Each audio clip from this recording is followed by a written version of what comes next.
সন্দেশখালী এলাকায় ঠিকমতো তল্লাশি করলে আরও অনেক অস্ত্র উদ্ধার হওয়ার সম্ভাবনা রয়েছে। এক সাংবাদিক সম্মেলনে এমনটাই দাবি করলেন বিজেপির মুখপাত্র সাংসদ শ্রমিক ভট্টাচার্য।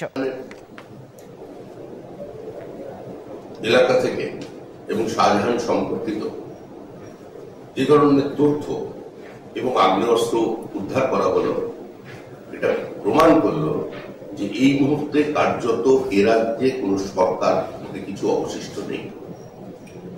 পুলিশ এবং শাসক দলের মধ্যে কোথাও কোনো ব্যবধান নেই, কিন্তু আমরা মনে করি এটা শুধুমাত্র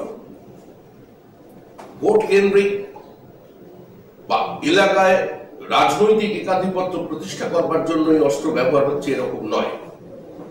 এবং আমরা এটাও বিশ্বাস করি যে ঠিকঠাক যদি ওখানে কুমিং অপারেশন চলে তাহলে এর থেকে কয়েকশো গুণ অস্ত্র উদ্ধার করা সম্ভব হবে।